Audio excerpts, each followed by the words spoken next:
ये छोटा शेर का बच्चा एक कीड़े को देख रहा था। उस कीड़े को एक गिरगिट अपना भोजन बना लेता है। इस मासूम को बहुत अफसोस होता है। शेर का बच्चा चिल्लाकर गिरगिट को भगा देता है, लेकिन तभी चट्टानों ने आवाज आने लगती है। बच्चा यहाँ वहाँ देखने लगता है। पहाड़ों से बहुत सारे जानवर भागने हुए आ रहे थे। बच्चा घबरा जाता है और भागने लगता है। उन सभी जानवरों को जंगल के लकड़बग्घे भगा रहे थे। ये सारी चाल इन्हीं लकड़बाघों की ही थी। बच्चा एक छोटे पत्थर के सहारे छुप जाता है, लेकिन बच्चा बहुत डरा हुआ था। इस भगदड़ में वो दब सकता था। तभी वो भागकर एक सूखे पेड़ पर चढ़ जाता है, लेकिन ये पेड़ भी टूटने ही वाला था। तभी बच्चे ने देखा भगदड़ के बीच इसके पिता भागते हुए आ रहे थे। उसके पिता आ जाते हैं और कहते हैं, बेटे सिम्बा मैं आ गया, चिंता मत करो। लेकिन तभी पेड़ टूट जाता है। दोनों भगदड़ के बीच गिर जाते हैं, लेकिन बहादुर पिता अपने बेटे को कैसे भी भगदड़ से सुरक्षित जगह कर देता है और खुद उस भगदड़ की चपेट में आ जाता है। सिम्बा घबरा जाता है, लेकिन उसने देखा उसके बहादुर पिता पहाड़ पर ऊपर चढ़ रहे थे। ये देखकर सिम्बा की जान में जान आती है। उसके पिता पहाड़ के आखिरी छोर तक पहुंच गए थे। ऊपर उसका भाई खड़ा था। ये सारी साजिश इसी शेर ने की थी। सिम्बा का पिता अपने भाई से मदद मांगता है, लेकिन ये तो सिम्बा के पिता की जगह लेना चाहता था, जिस वजह से ये अपने भाई से मदद मांग रहा था। लेकिन इसका मतलब ही भाई उसे पहाड़ से नीचे धक्का मार देता है। अपने पिता को नीचे गिरते देख सिम्बा जोर से अपने पिता को पुकारता है, लेकिन अफसोस, बेचारे सिम्बा ने अपने पिता को खो दिया था। ये नन्हा बच्चा अभी से अनाथ हो चुका था। वो अपने पिता के पास ही सो जाता है। तभी यहाँ सिम्बा का चाचा आता है। ये बच्चे को डरा कर भगा देता है। बेचारा नादान बच्चा डर कर यहाँ से भाग जाता है और लकड़बग्घों से कहता है, मार डालो उसे। सारे लकड़बग्घे सिम्बा को पकड़ रहे थे, जिस वजह से सिम्बा पहाड़ से नीचे गिर जाता है। लकड़बग्घों को लगता है कि वो मर चुका होगा। वो यहाँ से चले जाते हैं और यहाँ वही बूढ़ा शेर अपनी चाल चलता है। सिम्बा के परिवार को धमकाकर खुद ही राजा बन जाता है और साथ में लकड़बग्घों को भी शामिल कर लेता है। लेकिन सिम्बा अभी जिंदा था। वो एक नजर अपनी गौरव भूमि को देखता है और यहाँ से चला जाता है। सिम्बा ने अपना घर परिवार सब छोड़ दिया था। इसीलिए कहते हैं कि पिता एक सूरज के समान होता है। अब सिम्बा की जिंदगी में केवल अंधेरा था। वो थक कर जमीन पर सो जाता है। तभी यहाँ कुछ गिद्ध आते हैं। सभी गिद्ध सिम्बा को भोजन बनाने वाले थे, लेकिन तभी कोई सिम्बा की तरफ आ रहा था। वो एक जंगली स्वर था। स्वर सभी गिद्ध को भगा देता है। ये लोग सिम्बा को नहीं जानते थे, लेकिन नेवला उसे देखकर भाग जाता है, क्योंकि वो एक शेर का बच्चा। अब सिम्बा यहाँ से उदास होकर जा रहा था, लेकिन नेवला और स्वर सिम्बा के एक अच्छे मित्र बन जाते हैं। उसे हौसला देते हैं। कहते हैं, जिंदगी में हर कोई अपनों को खोता है। इस रीति को कोई बदल नहीं सकता और तुम तो एक बहादुर राजा के बेटे हो। ये सुनकर सिम्बा अच्छा महसूस करता है। वो दोनों उसे अपने जंगल लेकर जाते हैं, जो जंगल बेहद प्यारा था। सिम्बा को ये जंगल बहुत पसंद आता है। सभी जानवर सिम्बा को देख हैरान थी कि आखिर एक शेर का बच्चा हमारा दोस्त कैसे बन सकता है। लेकिन जो भी हो, सब मिलकर रहते हैं और साथ मिलकर भोजन करते हैं। धीरे धीरे सिम्बा अब बड़ा हो चुका था, जो बिल्कुल अपने पिता मुफासा की तरह दिख रहा था। और यहाँ पर सिम्बा के चाचा ने भौकाल मचा रखा था। लकड़बग्घों के साथ मिलकर जानवरों का शिकार कर रहा था। ये एक बेईमान और अपने भाई का हत्यारा था। इनको शिकार करते हुए एक पक्षी देख लेता है और सिम्बा का परिवार भूखा मर रहा था। इनको वो शेर शिकार नहीं करने देता था। तभी वही पक्षी सिम्बा के परिवार के पास आता है और इनको सारी बात बता देता है। लेकिन तभी यहाँ लकड़बग्घे आ जाते हैं, उसे पकड़ने लगते हैं। पक्षी यहाँ से भाग जाता है। सिम्बा का परिवार बेबस और लाचार था। ये लोग कुछ नहीं कर सकते थे, क्योंकि उस हरामी शेर ने इनके ऊपर दबाव बना रखा था। वो राजा बन चुका था। तभी एक शेरनी कहती है,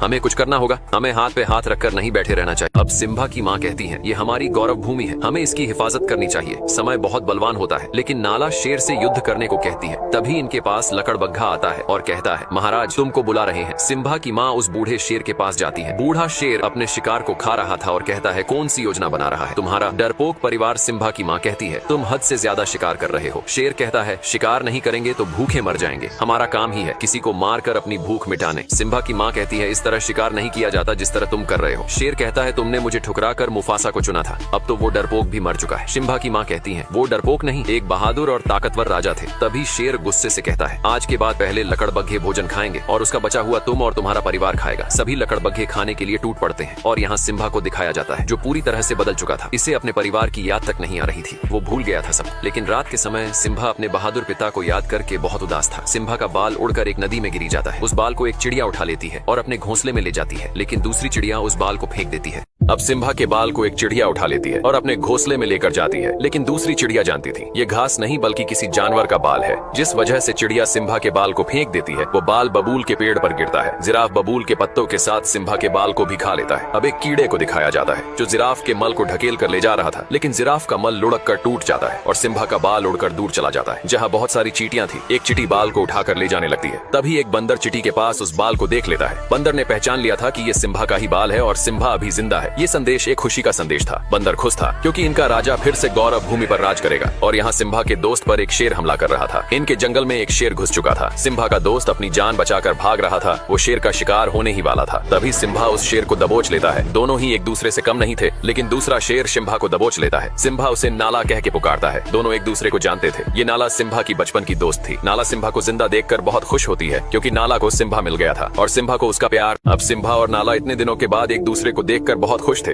नाला सिम्बा का बचपन का प्यार था। सिम्बा कहता है, नाला, इस जंगल में तुम्हें बहुत अच्छा लगेगा, यहाँ सुकून है। नाला कहती है, सिम्बा, तुम्हें अपने घर चलना होगा। उस बूढ़े शेर ने हमारी गौरव भूमि बर्बाद कर दी है। तुम हमारे राजा हो, सब तुम्हें देखकर बहुत खुश होंगे। सिम्बा कहता है, मुझे कहीं नहीं जाना, मेरा यही घर है, तुम भी यही रुक जाओ, इस जगह तुम्हें बहुत अच्छा लगेगा। सिम्बा नाला को पूरा सुंदर जंगल घुमाता है। दोनों बहुत मस्ती करते हैं। ये जगह नाला को बहुत पसंद आती है क्योंकि इस जंगल में सचमुच सुकून था। दोनों इस पल को जी भर के जीते हैं। तभी नाला कहती है, सिम्बा, अगर तुम जिंदा थे तो तुम घर क्यों नहीं आए? उस बूढ़े शेर ने पूरी गौरव भूमि तबाह कर दी है। हमें कई दिन भूखे भी सोना पड़ता है। लेकिन सिम्बा कहता है, मुझे इससे कोई मतलब नहीं है, अब यही मेरा घर है, मैं इसे छोड़कर नहीं जा सकता। सिम्बा बहुत बदल चुका था, वो भूल चुका था अपने लोगों को। नाला कहती है, कैसे शेर हो तुम? तुम्हारे पिता और तुम में जमीन आसमान का फर्क है। तुम एक कायर हो, डरपोक हो। इतना बोलकर नाला यहाँ से चली जाती है। अब सिम्बा रात के समय जंगल में उदास घूम रहा था। तभी वही बंदर सिम्बा के पास आता है और कहता है, सिम्बा, पहचानो खुद को कि तुम कौन हो। सिम्बा बंदर की बात को अनसुना करके जाने लगता है। तभी बंदर कहता है, मैंने अब सिम्बा अपने घर जाने से मना कर देता है क्योंकि सिम्बा का अब से यही घर था। नाला कहती है, सिम्बा, हमें तुमसे उम्मीद थी कि तुम हमारी और गौरव भूमि की रक्षा करोगे, लेकिन तुम तो डरपोक और बुजदिल निकले। इतना बोलकर नाला यहाँ से चली जाती है। लेकिन सिम्बा को कोई फर्क नहीं पड़ रहा था। अब सिम्बा उदास होकर जा रहा था। तभी इसे वही बंदर मिलता है। सिम्बा उस बंदर को नहीं जानता था, लेकिन बंदर सिम्बा और उसके पूरे परिवार को जानता था। बंदर सिम्बा के पास आकर कहता है, सिम्बा, पहचानो तुम कौन हो। लेकिन सिम्बा उसकी बातों को इग्नोर करके जा रहा था। तभी बंदर कहता है, मैंने मुफासा के बेटे को गोद में खिलाया है। इतना सुनते सिम्बा रुक जाता है और कहता है, तुम मेरे पिता को कैसे जानते हो? बंदर कहता है, तुम्हारे बहादुर पिता को कौन नहीं जानता, मैं तुम्हें तुम्हारे पिता से मिलवा सकता हूँ। सिम्बा बंदर के पीछे पीछे भाग रहा था। सिम्बा को लग रहा था कि उसके पिता जिंदा है, लेकिन बंदर सिम्बा को एक नदी के पास लाता है और कहता है, देखो अपने पिता को। सिम्बा पानी में अपने चेहरे में पिता का चेहरा देखता है। बंदर कहता है, तुम्हारे पिता तुम्हारे अंदर है। तभी सिम्बा को आसमान से आवाज आती है। वो इसके पिता थे। वो कहते हैं, बेटा सिम्बा, तुम एक शेर हो और शुरू से ही शेर जंगल का राजा रहा है। इतनी बातें सुनने के बाद सिम्बा में अपने पिता की ताकत और वो जोश महसूस हो रहा था और निकल पड़ता है।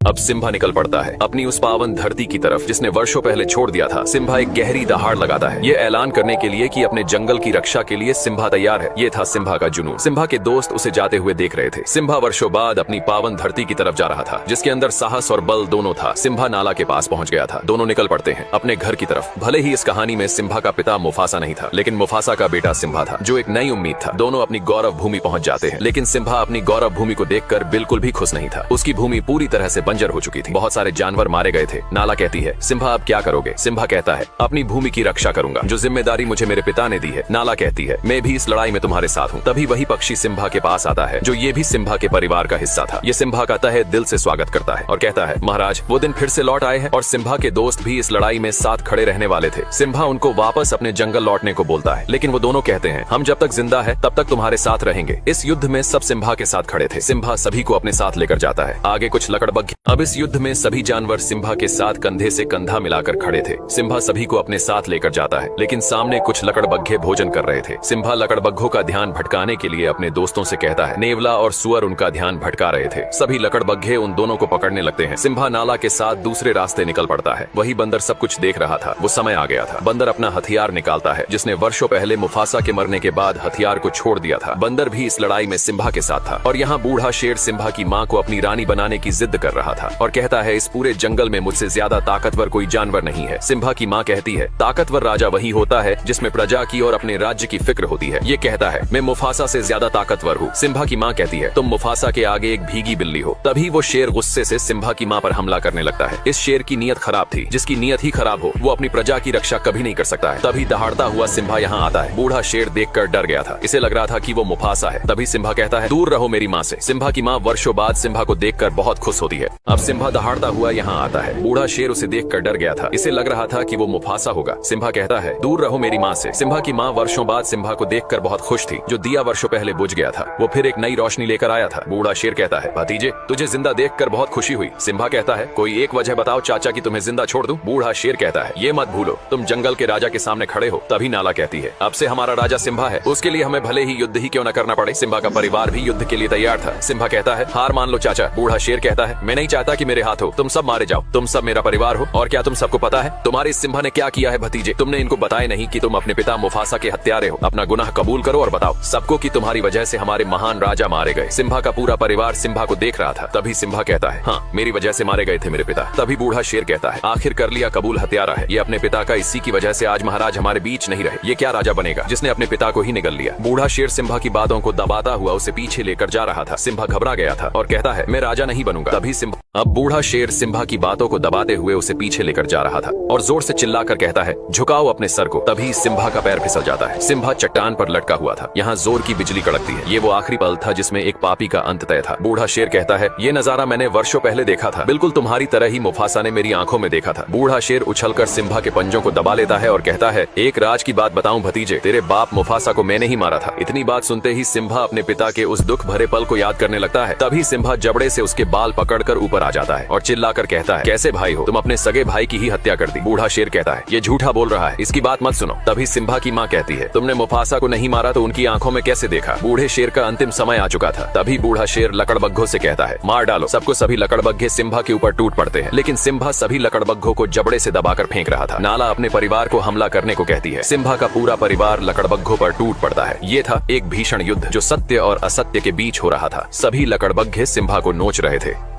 अब सभी लकड़बग्घे सिम्बा को गिराकर नोचने लगते हैं। नाला ये देखते हैं, दौड़ पड़ती है। ये था नाला का अपने प्यार के प्रति लगाव, और सिम्बा के दोनों दोस्त भी इस लड़ाई में शामिल थे। इनको लकड़बग्घे चारों तरफ से घेर लेते हैं। जंगली स्वर हमेशा से लकड़बग्घों से डरता रहा है, लेकिन आज स्वर ने कमाल कर दिया था। स्वर दौड़ा दौड़ा कर सभी लकड़बग्घों मार रहा था। अब नाला का सामना लकड़बग्घों की सरदार से होता है। दोनों एक दूसरे के सामने थे, लेकिन नाला अब बड़ी हो चुकी थी। वो लकड़बग्घों की सरदार से भिड़ जाती है और वो बूढ़ा बंदर भी उस हथियार को मैदान में लेकर उतर जाता है। सभी लकड़बग्घों की नानी याद दिला रहा था। सिम्बा का परिवार और उसके दोस्त अपनी गौरव भूमि की रक्षा के लिए लड़ रहे थे। नाला भी लकड़बग्घों की सरदार को मार गिराती है। शुरू से ही सत्य की हमेशा जीत होती आई है। आज भी सत्य की ही जीत होने वाली थी। बूढ़े शेर का अंतिम समय आ चुका था, भर चुका था। इसके पाप का घड़ा सभी लकड़बग्घे मैदान छोड़कर भाग रहे थे। सिम्बा ने देखा बूढ़ा शेर भी यहाँ से भाग रहा था। सिम्बा अपने चाचा का पीछा करता है। बूढ़ा शेर चाह के भी खुद को बचा नहीं सकता था। उसके आगे खाई थी और पीछे सिम्बा खड़ा था। सिम्बा कहता है, अब कहा भाग कर जाओगे चाचा। अब बूढ़े शेर की अंतिम घड़ी आ चुकी थी। आखिर एक न एक दिन पाप का घड़ा भर ही जाता है। बूढ़ा शेर कहता है, ये सब लकड़बग्घों की चाल थी। लकड़बग्घे बूढ़े शेर की बात सुन लेते हैं। बूढ़ा शेर सिम्बा से एक जिंदगी मांग रहा था। सिम्बा कहता है, पाप की कोई माफी नहीं होती। बूढ़ा शेर कहता है, सिम्बा तुम अपने सगे चाचा को मारोगे। सिम्बा कहता है, चाचा मैं तुम्हारी तरह बिल्कुल भी नहीं हूँ। बूढ़ा शेर ये सुनकर बहुत खुश होता है और कहता है, बताइए महाराज मुझे क्या करना होगा। सिम्बा कहता है, भाग जाओ इस पवित्र धरती से, दोबारा फिर कभी लौटा कर मत आना। बूढ़ा शेर यहाँ से जाने लगता है और तभी धोखे से सिम्बा पर हमला कर देता है। एक पापी को कितने भी नेकी के रास्ते ही क्यों न दिखाए जाए, वो फिर भी पाप के रास्ते पर ही चलता है। बूढ़ा शेर चट्टान ने नीचे गिर जाता है। सिम्बा को भी अपने चाचा के मरने का दुख था, लेकिन बूढ़ा शेर अभी जिंदा था। शायद इसकी मौत सिम्बा के हाथों नहीं बल्कि लकड़बग्घों के हाथों लिखी थी। बूढ़े शेर को सभी लकड़बग्घे घेर लेते हैं। बूढ़ा शेर कहता है, मेरे साथियों हम फिर से एक नया साम्राज्य खड़ा करेंगे। लकड़बग्घे कहते हैं, तू एक बिन पैनी का लौटा है, हमने तेरा हमेशा साथ दिया और तूने हमें ही गलत ठहराया। बूढ़ा शेर कहता है, मैंने सिम्बा से झूठ बोला था। तभी एक लकड़बग्घा कहता है, स्कार तूने अपना जिंदगी में कभी सच बोला ही नहीं। लकड़बग्घों की आंखें खुल चुकी थी।